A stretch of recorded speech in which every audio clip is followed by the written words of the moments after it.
is in the background and which is the cause of all change. Now that cause of all change, in simple words, is your spirit, is your consciousness.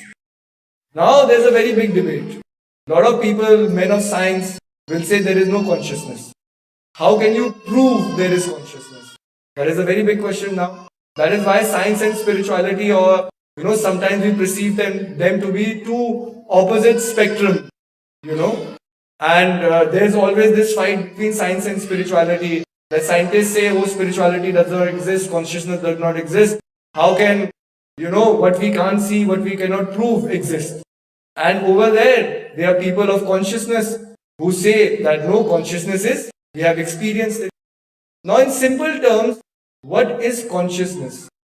Consciousness is your ability to use what is given to you according to your own wish. If I want to raise my hand, and I can raise it at my own free will, this is a conscious movement. How is this movement happening if I am not consciously doing it? Like I keep on telling every person I meet who really debates a lot. I said, okay, if you are married and you are standing in front of the altar and you said, I do to your wife, that I am willing to marry you. Wasn't that a conscious decision? And if the scientist said, I do to my wife, or he's a married man, then if he consciously did not marry his wife, who married his wife? Did unconsciousness marry his wife? Meaning, there's so many things that we do out of that consciousness, but since it is so subtle, we don't realize what is empowering all our action, what is empowering all our thought. Can the body exist independent? If a light bulb is there and it is giving us light, isn't it obvious that there is electricity? The moment the light goes off, we will say the light has gone, there is no electricity. Then we'll call the electrical department, give our house number saying that there is no electricity here. Check the lines, there is some disturbance. So if the light is present, that means automatically electricity is present. In the same way, if the body is functioning, how is the body functioning? Because when I see someone who has left this world and go, he also has eyes, but the eyes do not see. He has ears, but the ears do not hear. If the person has departed, what is that basic change? The body is there. The body should independently function. If body is independent and mind is independent and your intellect is independent completely, then without something the body should continue to exist. But then why does the body not function? When the spirit goes away, when the breath goes away. Because what is enlivening the mind, body and the intellect is consciousness, is spirit. And if we are alive, our breath, our being alive is proof of consciousness, is proof of, existence, that there is a spiritual reality that exists. Now it's very difficult to see. Why? Because we value things differently. And how you value things, your attachments be with the things that you value. How? If we go to a gallery which has very beautiful paintings, Now if the painting is there, there has to be a painter. The painting did not make itself. Now if the painting is there, obviously you will say, oh, the painter is very knowledgeable. If the painting is very beautiful, you will say, oh, he's used different strokes, different textures to make that painting and to, bring it possible. But what is the most important thing about the painting? What is the most important thing? Now subtly follow me what I am trying to say. The most important thing is something that we do not value. Because if I come to your house with a blank canvas and I say this blank canvas is worth $10,000, you will laugh at me. And you will say, go try to fool someone else, don't fool me. But isn't the blank canvas the most important thing of the painting? Because if the blank canvas is not there, how will the painter paint? Even if he has the knowledge to paint, what will he paint on? He will have to paint on blank canvas. Even if he has the colors, even he has the vision of what he is going to paint, all that is useless without having that blank canvas. But who values the blank canvas? No one values the blank canvas. In the same way, we get so attached to this trinity of mind, body and intellect that we do not value what is behind, what is empowering all these three aspects of our life. And what is empowering all these three aspects of your life is consciousness, is spirit. That is why our sages say, till a person does not realize his true self, meaning his true identity without the body, without the mind, without the intellect, his true self, his consciousness, then his journey in life leads from one unsatisfaction to the other. And that is why, despite having so much of technology today, despite living in a modern civilization today, man is still unhappy. Why are we unhappy? When in America, you have all the means to live a very comfortable life. People, instead of having one car, have multiple cars in their garage. People, instead of having one home, have multiple homes. Someone has a summer home somewhere, winter home somewhere. Or as families progress, we buy a new house for our children. So the thing is, despite having all these things, despite having all these material possessions, why are people in America not happy? Or why is America not the most happiest country in the world?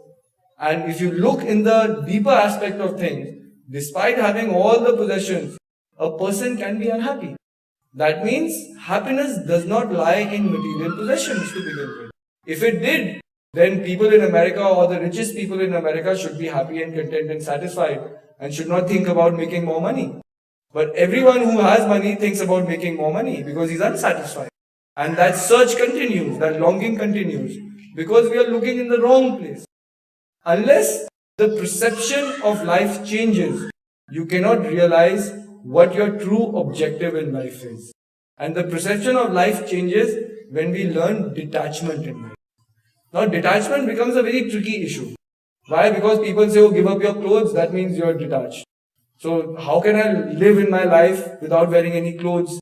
Live like a Naga Baba. But even if I'm living like a Naga Baba in the Himalayas with no clothes, and I'm thinking about, oh, this new car was supposed to come, if the car has come or not, then there is attachment. That means giving up on clothes or giving up your material possession is not detachment. Detachment means that your mind is not influenced by those material desires. Now people will say, how is this possible? So I'll give you a very small example. When all of us were young, all of us had a favorite toy. For someone it could be a stuffed toy of of anything, of a monkey or a doll. For boys it could be a truck or a car. A toy that we really love. And when we were young, that toy was our world. Whenever we had that toy and we were playing with it, we were the most happiest person. Now 20 years down the line, where is that toy? It's kept somewhere in a box, probably in the attic, and we don't even think about it. Now why don't you think about it? Because at one point, that toy was the most important thing of your life. Then you will say, it is not my age to play with toys. I've matured. That's what will you say? So as life matures, what happens? Something that you hold true to your heart, close to your heart, something that you are attached with complete dedication, becomes of no value anymore. And then what happens is, you can walk into Toys R Us when you are 50 years old, but not look at the eyes like a boy with big eyes and totally infatuated. What world have I come in? If you take a small young child anywhere into a toy store, you see how his eyes light up, and then he's just looking at everything because everything is a temptation. But a 50-year-old man will just walk past the toy aisle without looking left, looking right. That is detachment. That the influence of that thing on your life has gone. Because you do not value it. Because you say, oh, I am mature enough not to play with toys. In the same way our sages say that every material possession that you have, you should have the maturity to understand that all these things are temporary and they will pass. They have a beginning and they have an end. But when a mind becomes restless and a mind wants an experience to continue again and again, that is attachment.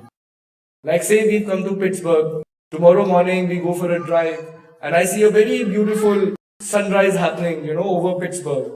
And I say, but this is it. This is the sunrise that has given me very, amazing sense of peace. Now if I go to India, I'm not going to say the same sunset again. No? But the feeling is what? That I want the same experience to manifest. I want that same sunset to happen. Why? Because one sunset or sunrise gave me a beautiful feeling. I want that feeling to come back again. But not realizing that each sunset is unique, each sunset is beautiful. But the moment I latch onto something and I want that repeated, that is attachment. And that becomes a problem. Why? Because if I go to India, I'm not going to see a sunrise or sunset over Pittsburgh. It will only happen over Pittsburgh. So what have I done? By making certain attachments, I've created problems. Because I go to India, I'm not seeing the sunset. I'm like, oh, it's not like Pittsburgh. It's not giving me the same feeling. So I've blocked myself from an experience which could give me the same feeling if I let it. So these mental blocks that we have, these mental affiliations that we have, those are attachments. And that is the attachment that we have to understand. When you let the mind flow free, you do not hold on to things, then you are detached from the world.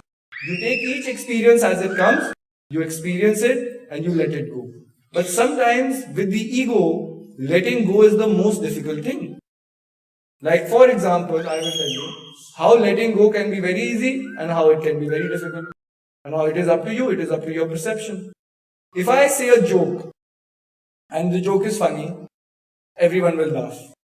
If I repeat the joke in an instant, some people will laugh, some people will not laugh. If I keep on repeating that same joke for the next 10 minutes, I think so no one will laugh and everyone will say the joke is not funny at all. And why? Because you heard it, you laughed about it, that experience has come and gone. Okay? And you will say, I've detached from that joke. In a way, that's why you're not laughing, it's not funny anymore. So something in life that gives you happiness can be forgotten in 10 minutes. But something that gives you pain, that gives you misery, that gives you unsatisfaction is remembered for the rest of your life. Why is that? What is your problem? What is your worry? What is the hate inside? If I do not like someone, why do not like someone? Why? Because last year he didn't say hello to me properly when he met me at the Hindu temple. And I have remembered that. And that happened a year ago.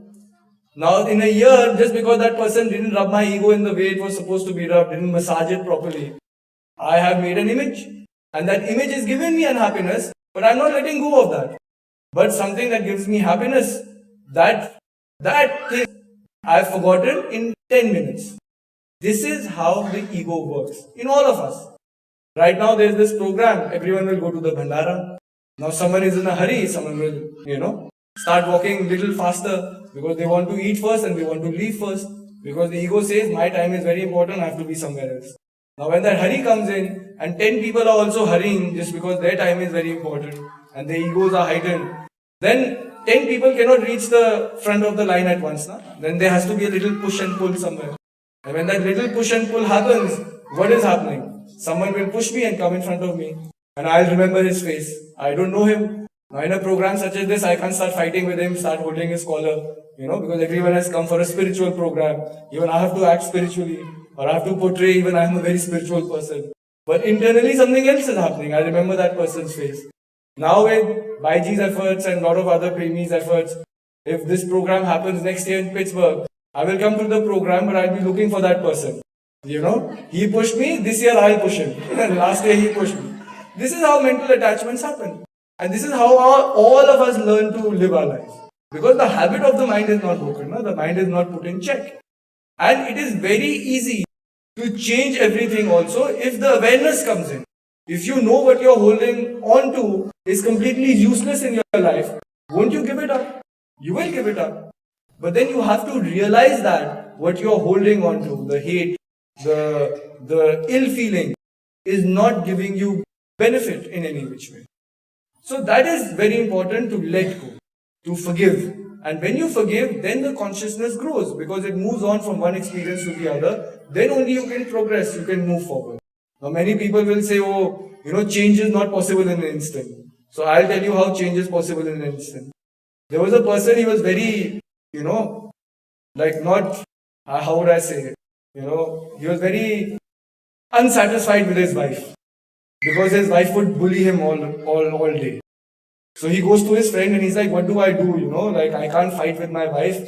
Can I do something that, I can also overpower her? So the person suggests him, why don't you learn karate and judo?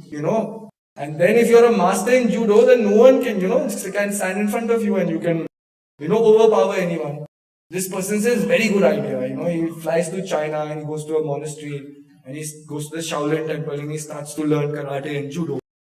And slowly a year passes and he becomes a master himself. And then he's defeated all the people in China, everyone who comes to fight with him.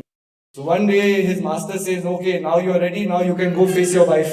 You become a master, you got like black belt and everything, Now the person reaches home, he gets out of his car, he's walking into his house and he's doing all his moves, practicing. That I'm ready to face my wife. So he's going, huh, and he breaks the door open. He goes to his room and he goes, huh, and he punches a hole into the wall, showing his power. So he's very proud that he's learned all these, he has this power to fight and make holes into this wall. He opens like the door of his wife's bedroom with his head, huh. So the wife turns around, he's like, what you are doing? So the person says, honey, I'm home. Instant change. All that he learned for a year instantly evaporates. So change is possible if you let change come into your life. That is what Jalaluddin Rumi said. You have to change your perception. What did he say? He said, do not believe that within this ocean of consciousness, you are a single drop. You are that drop in which this ocean of consciousness resides. Now what is the meaning? When you always think you are separate from the cosmic reality, you will always be searching. But the truth is, we are not separate from the cosmic reality. We are all part of this creation. And if you are a part of this creation, that cosmic resonance somehow resides in me. And where does it reside in me? It resides in your consciousness. That's the mirror image. But what happens? Sometimes if the mirror is clouded with dust, then the mirror has the potential to show you your face. But you cannot see your face. You have to wipe the mirror clean. In the same way, the mind is the mirror to your consciousness. But if it is tainted with hatred, if it's tainted with, negativity, if it's tainted with darkness, if it's tainted with restlessness, then the consciousness is not experienced, though it is there within you. So the moment you make an effort slowly, to change your ways, to change your life, so to speak, and change your perception of the world, then consciousness rises. Then you are in tune with yourself. And that is what we say is called self-realization, is realizing who you truly are. You are a spiritual being and you realize that and you merge with the cosmic spirituality. So these things are said again and again, but the effort has to be dedicatedly made in our part to understand what is being said. The scriptures have existed for thousands of years. Bible has existed for thousands of years. The Vedas have existed for thousands of years. But so have human problems. So why are the problems existing? That means somehow I am not understanding the messages of the Master. Somehow I am not understanding the message of the Bible. Somehow I am not understanding the true message of the Vedas. So till you become a living Bible, till you become a living Veda, you cannot perceive that change. That change is somewhere out there. We can talk about it. We can say, oh, the world should be a better place. But the fact remains today is, the world is a chaotic place. We can talk about it being a better place. But you can only change the world by being the change you want to see in the world. So when your consciousness expands and it changes, automatically that change is perceived amongst people. When Jesus became Jesus the Christ, now today also we are talking about him. That means his consciousness expanded to such levels that whatever came out of him were words of pure consciousness. And those words have existed. Jesus died 2000 years ago. But after 2000 years, we are still talking about him. Imagine the power in his word. Buddha died 2600 years ago. But today we are still talking about him. Imagine the power of the word. But where did that power come from? It came from pure being. It came from pure consciousness. And that is what our sages says, that is what you are. So realize that. So it is a process, but the process starts somewhere. So you have to make that start within your life to change, to forgive, to let go of certain things, to refine yourself. And when you do that dedicatedly, automatically change is there, because that change is what you are to begin with. It's just that, if a person forgets his name, he goes around the world asking for his name. But suddenly if his memory comes back, it's not that he changed as a person. It's just that he had forgotten his name. He thought he was a different person. But when you remember who you are, then everything is clear. And that is awareness. That is living with awareness.